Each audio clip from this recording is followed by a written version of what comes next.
Bonjour à tous, bienvenue dans l'atelier de Flowly Factory. Aujourd'hui, on se retrouve pour réaliser ce petit cadre photo avec de l'impression 3D et un peu de gravure laser à l'intérieur.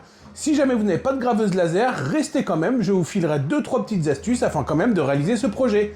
Allez, on y va!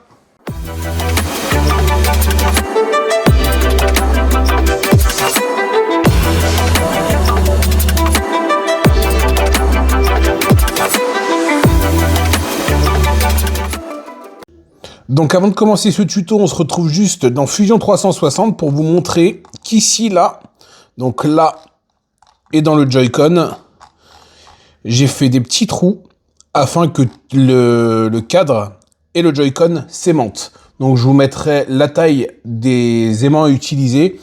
Donc c'est un essai, hein, j'espère que ça marchera correctement. Ce sera la surprise. On se retrouve sur Bamboo Studio, donc je vais faire les impressions avec la Bambu Lab X1C. Je vous montre une petite astuce pour faire l'impression en multicouleur pour ceux qui ont un AMS, mais bon, ça je pense que vous le savez déjà, ou pour ceux qui n'en ont pas, donc elle est viable pour ces personnes-là aussi.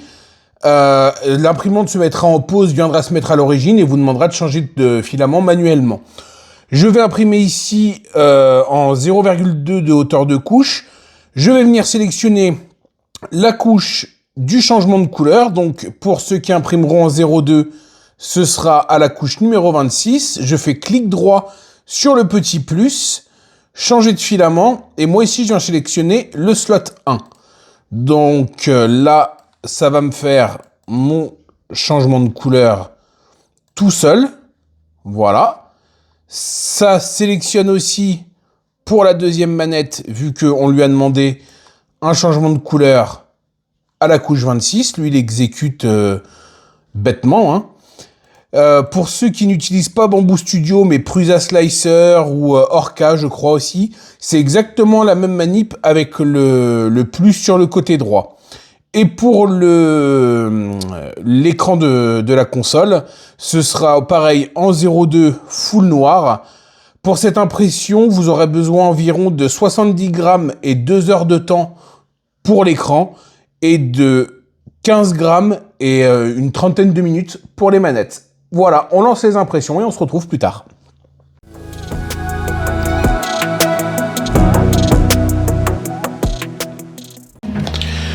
L'impression est désormais terminée, donc vous allez vous retrouver avec le cadre, les deux Joy-Con et les petits pieds qui seront aussi à imprimer. Donc les petits pieds ont une petite inclinaison de manière à que la console soit bien tenue en arrière pour faire un joli cadre photo. Donc magie du direct, et comme nous sommes des grands professionnels, ça vous donnera ça une fois tout fini. Donc on viendra mettre les pieds à l'intérieur. Paf. Paf. Et voilà. Donc maintenant, on passe à la gravure laser. Alors, pour la gravure laser, on se retrouve dans le logiciel Lightburn. Alors ici, je ne vais pas vous être d'une grande aide. Je démarre la gravure laser. Je suis vraiment sur ma deuxième, voire troisième gravure. Ici, je vais venir graver des cartes à gratter pour enfants avec les fonds arc-en-ciel. C'est un choix personnel, hein. Après, vous pouvez, si vous êtes expert en gravure, vous pouvez mettre vraiment ce que vous voulez dedans comme support. Donc là, ici, je viens graver ma petite image.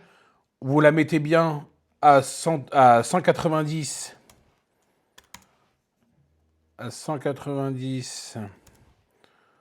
par 130. Donc moi je l'ai passé en négative pour justement avoir le fameux contraste. Et on envoie du coup sur le graveur laser. Allez, à de suite.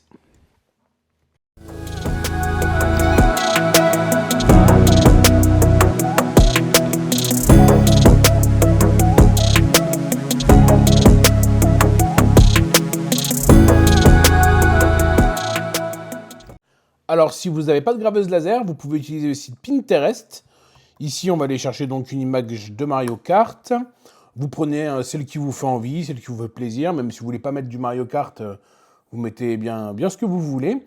La petite chose à retenir, c'est que l'image devra faire 190 de large par 130 de hauteur. Je vous le noterai en description, histoire que vous ne l'oubliez pas. Vous l'imprimez sur une imprimante classique, et ensuite, vous venez la coller au fond de la console. Et ensuite, si vous voulez utiliser vos imprimantes 3D, vous pouvez vous rendre sur le site de MakerWorld. On vient taper UForge Mario, ou encore une fois, hein, Mario est l'exemple pour cette vidéo. Vous venez sélectionner le modèle qui vous convient. Donc ici, admettons celui-ci. Voilà.